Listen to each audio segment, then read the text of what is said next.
Hey, deep divers. Welcome back for another deep dive. Right. Today, we're going way out to the edge of the solar system, Okay. to the Kuiper belt. Have you ever heard of the three-body problem in physics? Oh, yeah. Well, scientists have found a real-life example of it billions of miles away, Really? out in the Kuiper belt. I'm intrigued. Tell me more. Okay, so the Kuiper belt, it's this huge region of icy objects out beyond Neptune. Yeah, right? It's like the solar system's attic. Yeah, exactly. Full of leftovers from when the planets were forming. And it's so far away and cold that the objects out there are like perfectly preserved time capsules. Right, they can tell us so much about the early solar system. Yeah. Okay, so the star of our show today is a KBO called 148780 Altjira. Altjira. It's a pretty cool name, right? Yeah, it sounds kind of mythical. Totally. Yeah. So for years, astronomers thought Altjira was just a simple binary system. You know, two icy objects orbiting each other. A classic pair. Exactly. But then they started looking at it with some really powerful telescopes. Well, the Hubble, of course. Oh, yeah. And the Keck Observatory in Hawaii. Keck is great for seeing faint objects. Right. And by combining the data from those two telescopes, they could track Altjira's movements over a long period. Like 17 years worth of data. Wow, that's a lot of data. Yeah, and that's when they noticed something really weird. What was it? Altjira's movements weren't quite what they expected from a binary system. So like they were wobbling or something. Exactly. Like, imagine two figure skaters gracefully gliding around each other. Okay. And then suddenly one of them starts wobbling off course.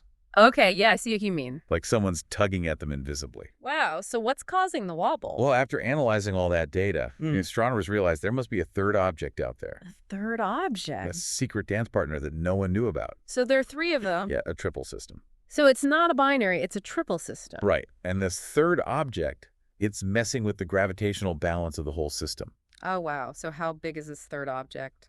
We don't know for sure yet, but it's got to be significant, you know? Yeah, to have that kind of gravitational effect. I mean, think about it. These objects are billions of miles away from each other and from us. Right. And yet we can detect their gravitational interplay. That's incredible. It really is. Yeah. And this is all happening way out in the Kuiper belt. Right, way out there. 44 times farther from the sun than we are. It's mind-boggling. Yeah, and get this. It would take sunlight over 6 hours to travel that distance. 6 hours. Wow. So this Altjira system, it's a real-world example of the three-body problem in action.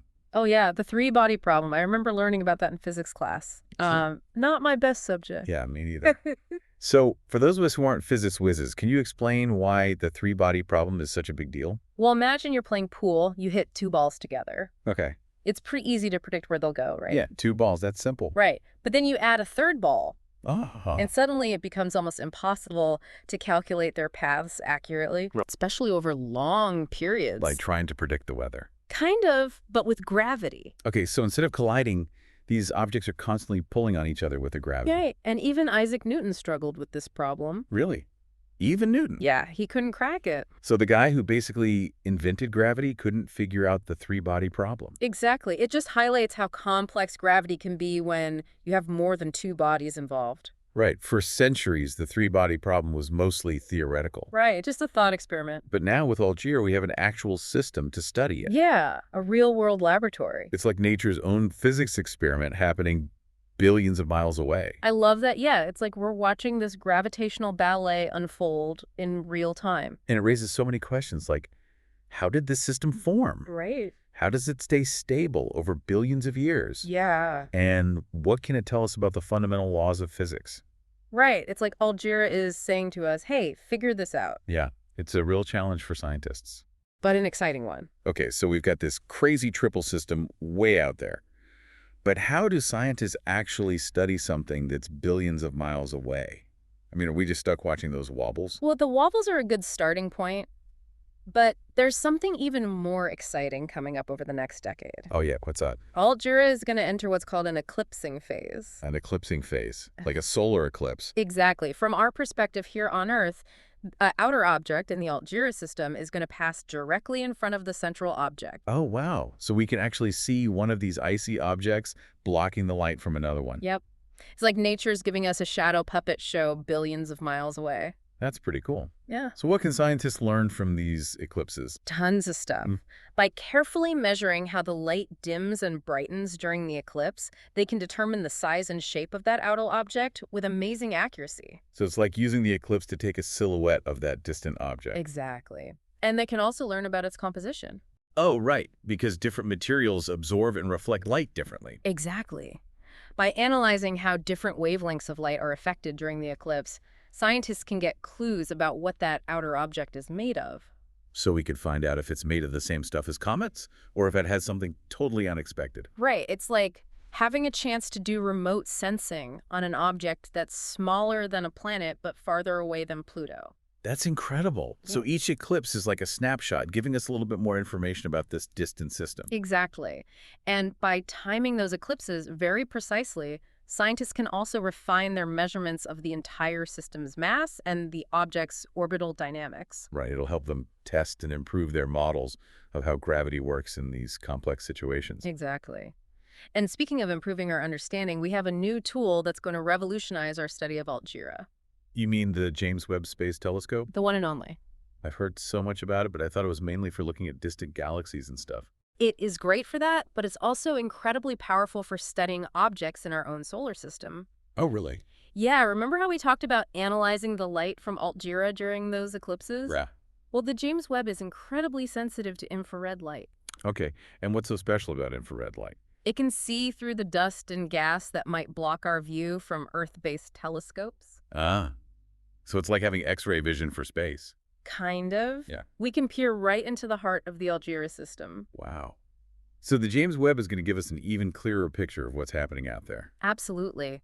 And because it's so sensitive, it'll be able to gather much more detailed information about the composition of those objects, the structure of their surfaces, and even their temperatures. So over the next decade, as Altjira goes through these eclipses, astronomers are going to be watching very intently with the James Webb, Oh yeah, they'll be glued to their screens. ready to unlock all the secrets that Altjira holds. It's going to be an exciting time. So this discovery about Altjira, it's actually challenging some of our existing ideas about how objects in the Kuiper belt formed in the first place. Right. It's making us rethink some things. You're talking about those two main theories, right? The collision theory and the direct collapse theory. Exactly. For a long time, the collision theory was the leading explanation for how KBOs formed. Right, the idea that they formed through all those collisions in the early solar system. Like a giant game of cosmic billiards. Exactly. But finding a stable triple system like Altjira makes you wonder if maybe there's more to the story. Yeah, the odds of 3 objects ending up in such a stable configuration just through random collisions seem pretty slim. So that's where the direct collapse theory comes in. Right. Instead of forming from all those chaotic collisions, some KBOs might have coalesced directly from a cloud of gas and dust, much like how stars form. So instead of a demolition derby, it's more like a gentle coming together. Exactly. And the discovery of Altjira is lending some support to that theory. So how can scientists tell which theory is more likely? Is finding one triple system enough to tip the scales? It's a good start. But scientists are always looking for more data. That's why the search is on for more triple systems in the Kuiper belt. If they find enough of them, it would really strengthen the case for the direct collapse model. Exactly. Every new discovery helps us paint a more complete picture of how our solar system came to be. And that's what makes this research so exciting. Absolutely. We're constantly learning and refining our understanding of the universe. It's a never-ending journey of discovery. And who knows what other surprises await us out there in the vastness of space. It's wild to think about this triple system so far away. Kind of makes me think about our own solar system, you know? Yeah, how so? Well, with Altjira and all those gravitational interactions, it's like a reminder that our own solar system is a kind of dance, too. Right. Oh, I see what you mean. Yeah, all those planets and moons, they're all tugging and pulling on each other. Exactly. We think of the planets as moving in these fixed orbits. Right. Nice and predictable. But really, it's much more dynamic than that. It is, yeah. Everything's interconnected, even a tiny change in one part of the system. Right. Could have huge effects somewhere else. It's like a giant cosmic mobile, perfectly balanced. Yeah. And it makes you wonder, what if things had been different in the early solar system? Right. What if something had nudged a planet just a little bit? Would it have changed everything? It could have, yeah. I mean, would we even be here? It's mind-blowing to think about. It is. And then Yeah. you add discoveries like Altjira. Right. It really challenges our assumptions about how planetary systems work. Totally. Yeah. So what do you think is the biggest takeaway from the Altjira discovery? I think it's a reminder that the universe is full of surprises. We think Mm, we have things figured out. right. And then boom, someone like Altjira comes along and throws everything we thought we knew out the window. It's like the universe is saying, think again. Yeah, exactly. Yeah. And that's what makes science so cool. It's not about being right all the time. Right. It's about constantly questioning and refining our understanding of the world. Always learning. Exactly. And who knows what else is out there waiting to be discovered? I mean, the Kuiper Belt is huge. Right. What if there are even stranger systems out there? Quadruple systems. Planets orbiting multiple stars. The possibilities are endless. And with the James Webb Space Telescope, we have a chance to find out. It's going to be an amazing time for astronomy. Yeah, a golden age. So I think we've reached the end of our deep dive into the Algira system. We've covered a lot of ground, from the icy depths of the Kuiper Belt to the complexities of the three-body problem. We've seen how this one discovery is changing our understanding of the solar system and beyond. And for all you deep divers out there, Right? we hope you've enjoyed the ride. If this deep dive piqued your interest, be sure to check out the show notes. Yeah, we've included links to articles and resources where you can learn even more. So keep those questions coming. Keep looking up at the night sky and never stop exploring. Because the universe is full of wonders just waiting to be uncovered. Until next time, deep divers.